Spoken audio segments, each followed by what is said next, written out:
Climb into the cockpit with pilot and Link Square's Chief Legal Officer, Tim Perilla, as he invites legal leaders aboard to share advice that will help you navigate even the most turbulent times of in-house counsel work. We'll cover a range of topics from data privacy to legal team structure to public company transactions and beyond. You don't want to miss this series. Fasten your seatbelt and prepare for takeoff. You're listening to Cockpit Counsel. Hello, everybody, and welcome to another episode of Cockpit Counsel. My name is Tim. I'm the Chief Legal Officer at Link Squares. With us, as always, is our producer, Alyssa Verzino. And if you enjoy our content, give us a like, follow, subscribe on all the socials, and let's get into it. So today our guest is David Edgar. David's an M&A attorney at counsel Gates, and big fan of your LinkedIn content. We were just talking about it a few minutes ago. So welcome to the show. Yeah, thanks very much. It's been excited to be on, and great to meet you, Tim. And thanks, Alyssa, for the invite. So we start out every episode the same way. It is an aviation themed show. So what is your pre-flight ritual? Well, I mean, pre-flight, I really do all kinds of different things with M&A. I love the fact that it's that you have this sort of cockpit idea of pilot. I actually almost got my private pilot license years ago. So using checklists, so using checklists and doing sort of pre-flight routine really makes a difference in M&A in particular. So you really have to kind of begin with the end in mind and sort of keep tracking toward that focus. Yeah, absolutely. So what made you stop flying? I think it was just very busy, plus being in Pittsburgh, what I was finding was I would get out at the airport, very early in the morning, and it was always cloudy and I couldn't fly. So I'd be sitting out there, with maybe 4 or 5 other students looking up at the sky, waiting for, visual flight conditions to improve. And a lot of times it never happened. So what I learned was, and you probably know this, a lot of people go to Florida or someplace like that and just, spend a month or something and, focus on flying where you get better weather. Yeah, it definitely, I did my training here in Massachusetts and weather was always an issue. And it ended up taking me way longer than it should have to actually get my private pilot. Instrument rating I got done in like the statutory minimum, and multi-engine was relatively quick as well. But that is a tough thing. Which airport did you fly out of there? We have a local Allegheny County airport that's maybe 15 miles or so from Greater Pitt Airport. Okay, that's where I stopped. I went out a couple of years ago. I went out to my parents live in Indianapolis, and so I flew out there, and I ended up stopping at Allegheny. Oh, perfect. Yeah. It's a great little airport, good location, and it's a fun place to fly into and out of. Yeah, absolutely. So, all right, we could probably talk about that the entire time, but would love to learn a little bit about your career path and what brought you into M&A. Yeah, I'm probably one of the few M&A lawyers these days that's been at the same law firm, counsel Gates, since I left law school. So we're seeing that less and less, as you both know, as people are a little bit more mobile and want to do different things. So I've been in private practice my entire career. I decided to get into M&A actually pretty early when I was in college, and really had an interest in finance and doing deals, and so had that at least as a career focus a bit earlier than perhaps others. Yeah, it's nice to be able to quickly after school find your way into something that you actually enjoy doing and can build a career out of. I know that's, I was fortunate enough to go in-house right out of school, and I haven't really looked back. I definitely don't miss out on having stories about being at law firms. Like that, it is obviously a very different type of work. Yeah, it is. It is definitely a different career path, and it's great to see that there are more, opportunities and paths. I work with lots of, great lawyers that are in house that do M&A and other things that follow that same path. And I know a lot of great companies are focused more on developing good training programs and, development opportunities for people who want to come, directly out of law school. So that's terrific. That wasn't as easy of a path, I think, when I was getting out of law school. But interestingly, I actually did some work while I was in law school for a company that had discovered this incredible treasure off the South Carolina coast. They were, essentially explorers, Yeah. and they needed lawyers to, do all kinds of different things. And so I had a great opportunity to work with some really terrific in-house lawyers, doing some really cool stuff around treasure hunting and, technology around finding treasures in deep sea ocean conditions. So that was a lot of fun, and actually helped me a lot when I started doing more, outside counsel work for companies. That's awesome. That's got to be probably one of the coolest jobs I've ever heard of in my life. It's super fun. Yeah, we could talk a long time about that, but it was an awesome experience. Just figuring that out, and then seeing all the legal ramifications about that. One of the cool things was that all these insurance companies that had insured this shipwreck back in the 1850s suddenly came claiming that they had made insurance payouts back in the 1850s when this ship was lost in a hurricane. And so a lot of the legal work revolved around kind of protecting, the treasure that you had, just Right. spent years trying to find and then recover. So that was really an interesting experience. That's one of the things I've always heard people talking about is like non-traditional investments, like people who actually fund those expeditions. It's like massively high returns for a lot of them. It's true. It's really fun, and that's actually why I was brought on, was to do some of their fundraising, activities, because what had happened was they were, reasonably successful fairly quickly at finding the treasure, but they weren't able to do anything with it for years and years as they were doing these, battles that I don't think anyone really anticipated, with these insurance companies making claims. So, just continuing to fund that legal battle over many years, which I think made a couple trips up to the U.S. Supreme Court. So it was sort of bouncing up and down through, different layers of the federal court system and in admiralty jurisdiction. So it was great, and yeah, a lot of people were very interested in ships, in oceans. Titanic, had been discovered maybe 10 years or 15 years before that. So there was a lot of public interest around finding lost shipwrecks. So yeah, it was a very interesting, time and very fun to be doing in-house work. Yeah, absolutely. That's awesome.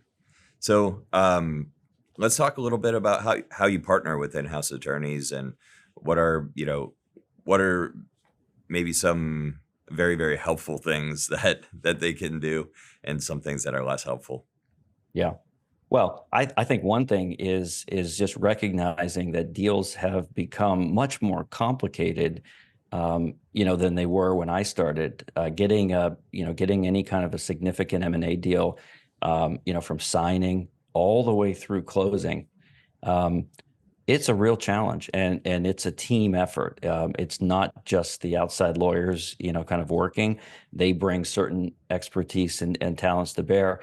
But what I find is companies that do the best M&A, that achieve the best results, not only do they do a lot of deals, maybe smaller ones, they're doing what we refer to as programmatic type M&A, maybe smaller size deals, but they really develop an internal expertise around all the different, facets that go into M&A, from finance, accounting, to all the IT and data, corporate aspects. And the best in-house counsel that I work with really have a good grasp of that sort of team approach, and they operate on that basis. And then when we kind of parachute in, to provide a sort of that outside expertise on the deal front, it's very nice when you're working with with in-house counsel that kind of appreciate that, understand it, and then we can partner with each other using the strengths that we each bring to the table, and I think it really helps deals go faster, and get done more efficiently, cost wise, and also just time. And then when the real work begins, which is really what a lot of in-house lawyers really bring their expertise, is the integration piece. Yeah. We're sort of out of the deal now. We've had the classic kind of closing dinners or celebratory stuff, and the outside lawyers often will then check out. But that's when the real work begins of trying to take these two separate cultures, two separate businesses, and pulling them together. And without a really strong internal legal team, those efforts are often just doomed to fail. Yeah, absolutely. I know we bought, when I was at DraftKings, we bought Draft Street in, was it probably the summer of 2014? And it was a relatively small deal, right? But and Draft Street had like 25 employees, something like that at the time. Office in New York, the whole thing, and that was a big part of it. Like the docs were they were what they were. We went through the due diligence, the price was right. Go in, and really the biggest lift on that was integrating all those folks into our org. And we were able to do it pretty successfully, which was good. And I actually was just in New York last week and had dinner with one of the founders there, and made great friendships over that time. But yeah, like as an in-house lawyer, you're one of the few people in the organization that interacts with a lot of the business, right? Like your engineers, your analytics people, your marketing people may not be touching as many parts of the business as the lawyers do, but the lawyers are working across usually everybody. So it's a good it's a good platform for the in-house attorneys to go and extend the olive branch, even, especially if it was a contentious deal. So yeah, absolutely. I mean, it's a critical part of it. And in fact, I do lots of deals where there are no in-house lawyers, and you can really see the difference, and generally not in a good way. I think some outside lawyers may like that. It gives them an opportunity to kind of work directly with the board or sort of the management team. I find that for deals of consequence, it's really important to have very energized, involved in-house lawyers. I think it really helps make deals much more successful. How have you seen the due diligence process change over the years? Well, unfortunately, I actually wrote a post up on LinkedIn maybe yesterday about that, but it hasn't changed enough in my mind. It's still, even with all the technology that we now have, I think perhaps the ability to process documents might be better. You can do more with less, with some of the new technology and software that you have. And I think just having even good data sites, data rooms, the ability to kind of coordinate and collate information is certainly better than when I started. I won't even tell you some of the horror due diligence stories that I can remember sort of as a first year, second year, third year coming up. So that's better. But what I find still very lacking and a real problem for making sure that your M&A deal goes off successfully is, how do you find the relevant material information, get it to the right people in a real-time way, not waiting for those, diligence memos that come out, a month after people start. And in the meantime, you're sort of in this black hole. You have no idea, whether there's good things being found, bad things, what's happening. And there's still a lot of siloing among the different work streams. Finance talks with finance, and they've got their consultants, advisors. HR may have their, teams. Legal obviously has their work streams. Accounting has their work streams. You have all these different things. But how do you get that information to the people that need it, to the lawyers that need it, who are drafting the documents and thinking about ways to mitigate risk? And that hasn't changed much. And I think it's still a mess. It's still probably the most expensive and least effective parts of the M&A process. Yeah, absolutely. It's it's something that obviously with our customer base, like the major emphasis that we try to instill in the major thing we try to get across to our customers is how critical organization is. Because like that's really what you're talking about, is just an incredibly profound lack of organization across most businesses. And you need that like one system of record. I mean, like we can have a data room populated in 10 minutes, right? As long like, or however long it takes for the files to upload, right? If it's a massive database, right? But like using technology to do those things is massively helpful. But have you, I mean, with your customer or your clients who have strong organizational capabilities, have you found that they're more technology forward and that helps them, or are they just simply more disciplined? I think it's a combination. I think some are just more experienced. It comes back a little bit to kind of we talked about before, getting your reps in. Kind of like to use a gym metaphor, the more that you're doing deals, the more that you're putting together teams that work well together, that are not afraid to communicate good and bad together, which in-house lawyers are terrific at usually, because they, as you said, right on, they have to deal with all kinds of different people who speak different languages. And I mean that functionally too. Accountants and finance type people have a certain way of talking and viewing the world, compared to maybe people that are focused on ESG or HR.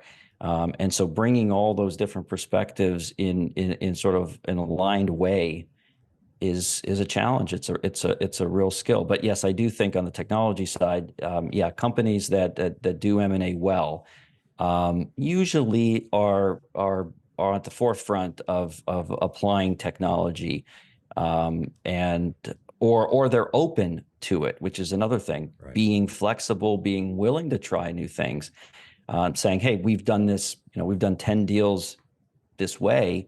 That might be fine, but there may be opportunities to do deals better, faster, more effectively." Using technology. So I do think the best clients have that flexibility and willingness to try different things. Yeah, absolutely. And I've found that people who are really good at M&A are those people who have probably had some really bad experiences with it, right? It's like you learn a lot more from your failures than you do your successes.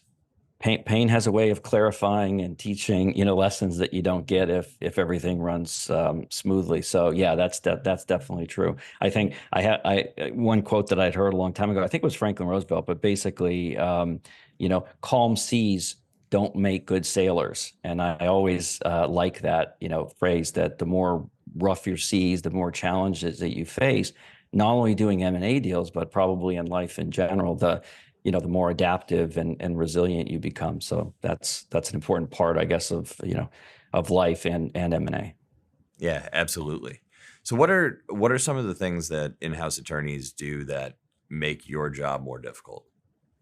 Well, I think probably just a lack of communication. I mean, to me, communication really is a critical thing. I think there are some in-house lawyers that may not do a lot of M&A. They may not really have a full understanding of how important it is to integrate all the different work streams that they're going to touch upon and work closely with your outside lawyers, so that the volume of information that they're seeing is somehow filtered in a way that you're able to kind of identify those pieces that are really material, that are really going to drive the outcome. And I think if you have that partnering, it goes very well. If you don't, then I think you're always, at least from my perspective, reactionary. You're always taking those calls where, there's some kind of a problem, and you're thinking to yourself, maybe not saying it, but thinking it, why didn't I know about that, a week ago or 2 weeks ago?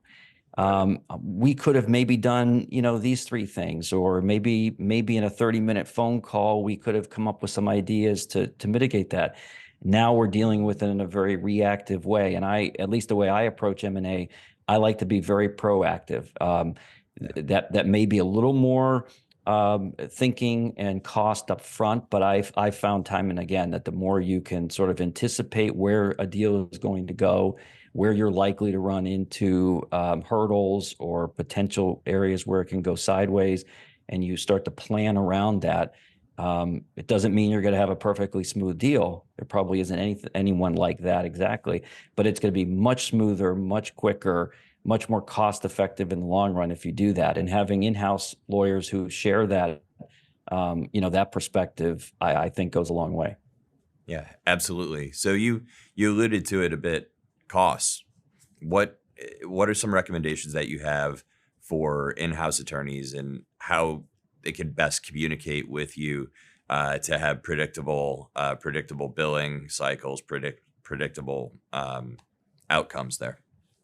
Yeah, well, I think sitting down in advance and really working, through budgets, again, where you're seeing the deal, where you might run into potential issues. Are there areas that you can work with your in-house colleagues to try to mitigate in advance? A lot of that early planning, especially if you're on the sell side, can really hold down costs. A little bit of time spent up front with your outside deal lawyers and your internal team months before you're even down the road of selling a business it will pay off 10 times in terms of costs. Just thinking through those in advance, doing a lot of the cleanup, the organizational work, as we talked about before, is really important. You don't want your outside lawyers doing a lot of that heavy lifting and cleaning up, fixing problems that could have been, worked at and solved months before internally.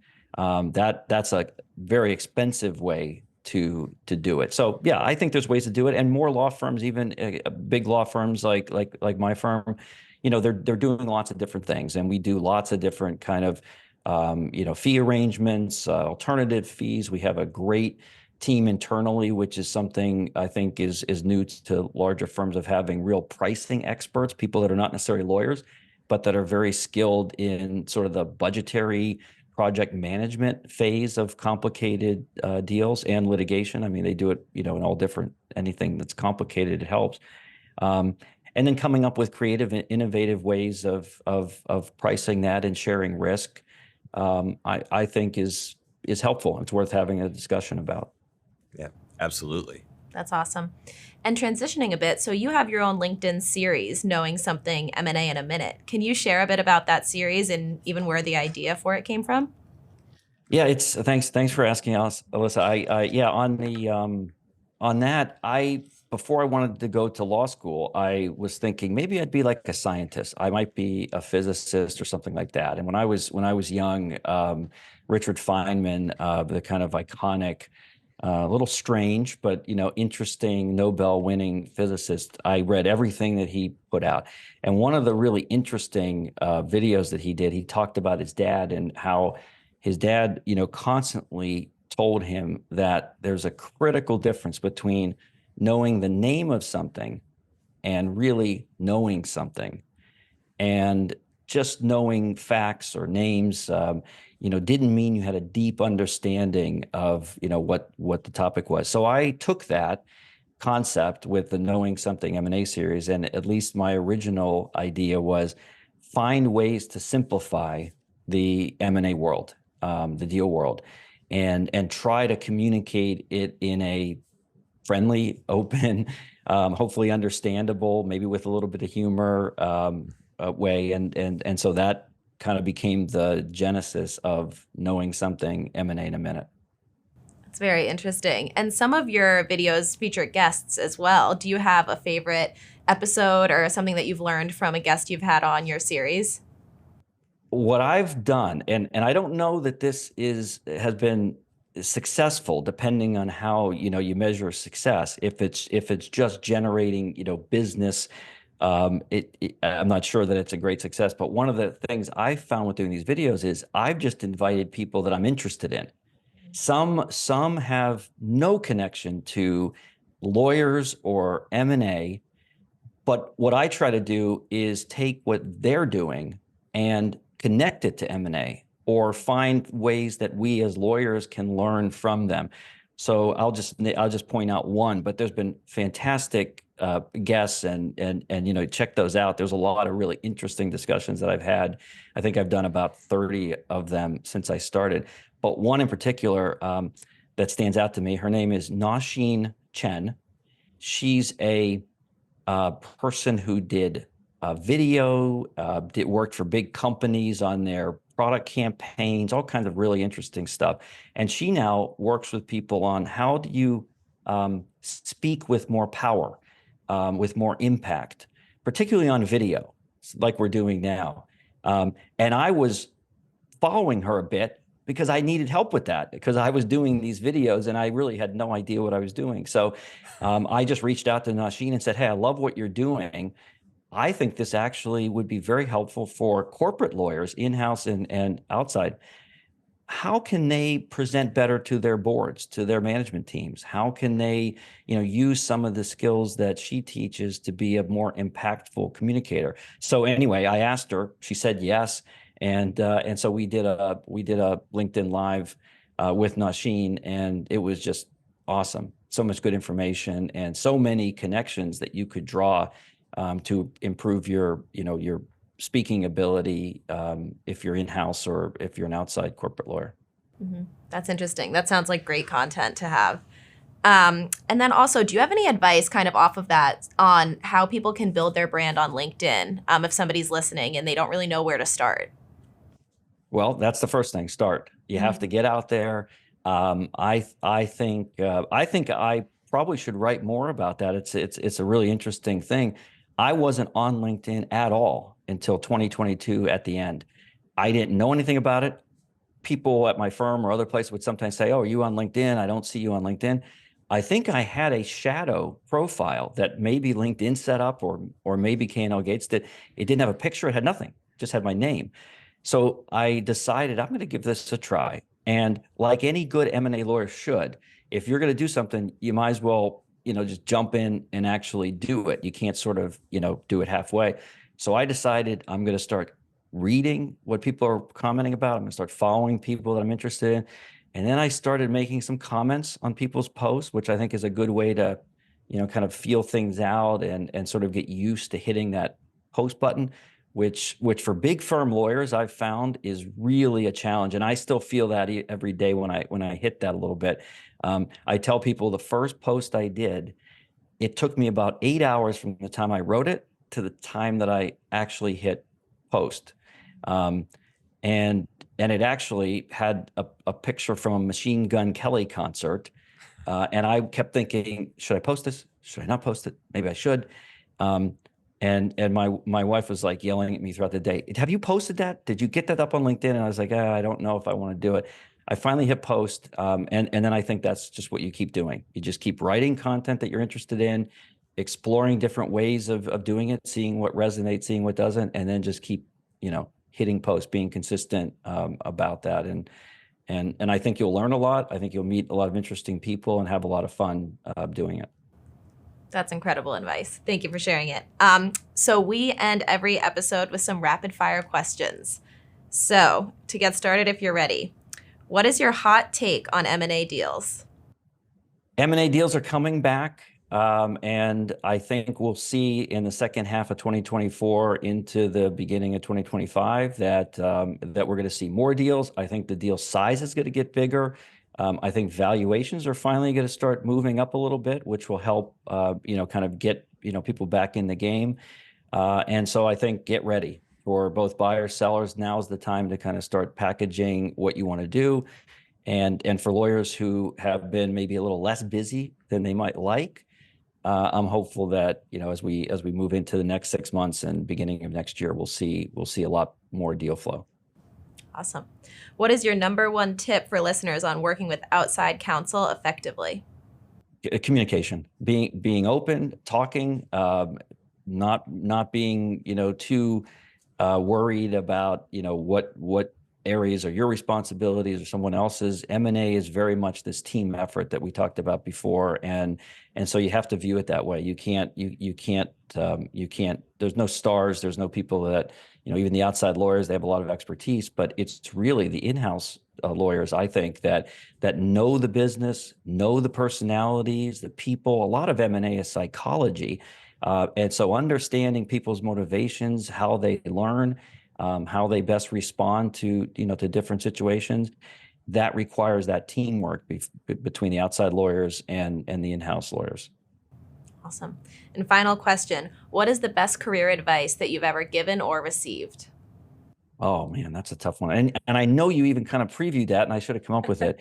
I think as with anything in careers, the one thing I think I wish I would have thought about more, when you're younger, really focus on the things that you enjoy and that you love to do. And I think people actually that are younger now than I am are doing more of that. And I think that's really important. I think you have to really enjoy what you're doing and have some kind of passion for it. I think I do with M&A, is probably why I've been able to survive as long as I have. But I think just doing that, and then be willing to, as we talked about before, be willing to make mistakes, be willing to fail. For people like us that are lawyers, that's a hard thing to do, because you don't want to fail. You don't want to make a mistake. And that idea of sort of the perfect being the enemy of the good, I think drives a lot of the anxiety, the stress, the tension that I still feel, because I'm like that.